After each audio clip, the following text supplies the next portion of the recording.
CM पद से इस्तीफा दे चुके अरविंद केजरीवाल अब जल्द ही मुख्यमंत्री आवास भी छोड़कर नई दिल्ली विधानसभा क्षेत्र में उनके लिए ढूंढे गए आवास में परिवार सहित चले जाएंगे।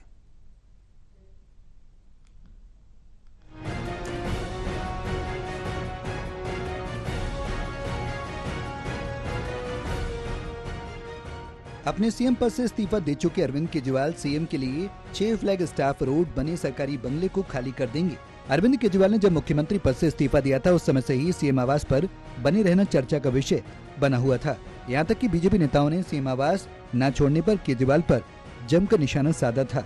बाद में अरविंद केजरीवाल ने कहा था कि चूंकि अभी पितृपक्ष चल रही हैं, लिहाजा वो नवरात्रों में सीएम आवास खाली कर दूसरे घर में चले जाएंगे। पार्टी सूत्रों की माने तो अरविंद केजरीवाल के लिए उनके विधानसभा क्षेत्र नई दिल्ली में बंगले की व्यवस्था कर ली गई है और जल्द अरविंद केजरीवाल सरकारी सीएम आवास को छोड़कर परिवार सहित नई दिल्ली में उनके लिए तैयार किए जा रहे बंगले में चले जाएंगे। 6 फ्लैग स्टाफ रोड पर बना सीएम आवास अपने पुनर्निर्माण के समय से ही चर्चा का विषय बना हुआ था। अब देखना ये भी दिलचस्प होगा कि अरविंद केजरीवाल के दूसरे बंगले में चले जाने के बाद सीएम आवास से जुड़े आरोप उनके जाने के साथ ही खत्म हो जाते हैं या फिर इस बंगले में आने वाली नई मुख्यमंत्री आतिशी को भी इन आरोपों का सामना करना पड़ेगा। Delhi bureau, total TV.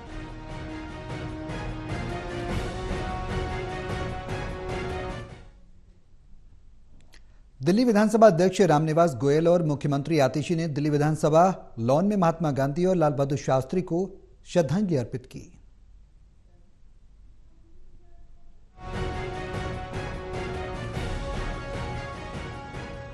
Delhi विधानसभा अध्यक्ष रामनिवास गोयल और मुख्यमंत्री आतिशी ने दिल्ली विधानसभा लॉन में महात्मा गांधी और लाल बहादुर शास्त्री को श्रद्धांजलि अर्पित की।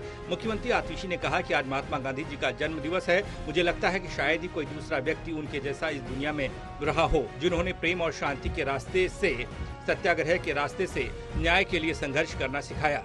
आज के तानाशाही के दौर में गांधी जी के सत्याग्रह का तरीका, जो उन्होंने न्याय और सत्य के लिए संघर्ष करने का तरीका दिखाया, वो आज के दौर में पहले से भी ज्यादा जरूरी है। जिन्होंने प्रेम और शांति के रास्ते से सत्याग्रह करना सिखाया, सच्चाई के लिए लड़ना सिखाया, न्याय के लिए संघर्ष करना सिखाया।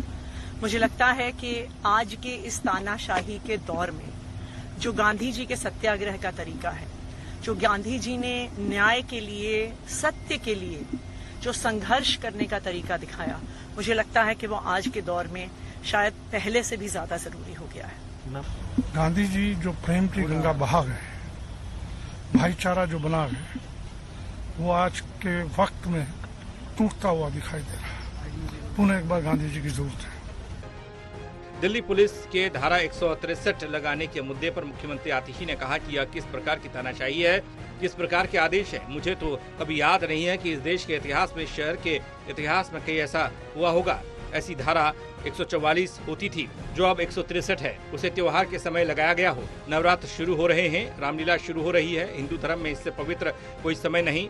हर परिवार अपने स्तर पर एक आयोजन करता है। हर गली में कीर्तन होते हैं, मंदिर में एक कार्यक्रम होता है, रामलीला होती है। अगर ऐसे समय में आप लोगों को इकट्ठा होने से रोक देंगे तो यह स्वाभाविक बात है कि लोगों की धार्मिक भावना को ठेस पहुंचेगी। हम उम्मीद करते हैं कि यह बात सुप्रीम कोर्ट गई है और वहां से हमने एक उम्मीद जताई है।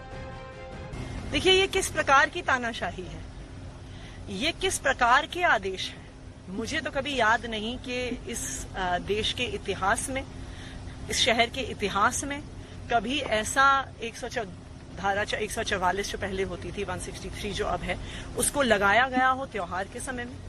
नवरात्रे शुरू हो रहे हैं, रामलीलाएं शुरू हो रही हैं। हिंदू धर्म में इससे पावन, इससे पवित्र कोई समय ही नहीं है।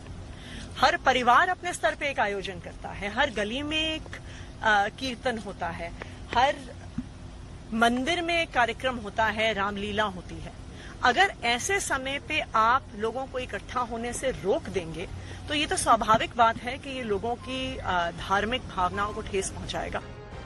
2 अक्टूबर की तारीख देश के उत्थान में बहुत महत्व रखती है। राष्ट्रपिता महात्मा गांधी जी का 155वां जन्मदिन है। गांधी जी प्रेम की गंगा बहा गए, भाईचारा बना गए। वह आज के वक्त में टूटता हुआ दिखाई दे रहा है। पुनः एक बार गांधी जी की जरूरत है। लाल बहादुर शास्त्री अपने आप में कैसे प्रधानमंत्री थे, पार्टियों से ऊपर उठकर उन्होंने जिस ढंग से पाकिस्तान को चने चबवाए थे, और आश्चर्य होता है ये कहते हुए कि बड़ी पीड़ा होती है कहते हुए, इस विधानसभा में सभी प्रधानमंत्रियों के चित्र थे, उनका चित्र नहीं था। और सौभाग्य केजरीवाल सरकार को मिला, उनके परामर्श से विधानसभा के अंदर लाल बहादुर शास्त्री जी का चित्र लगाया गया। Delhi desk, total news.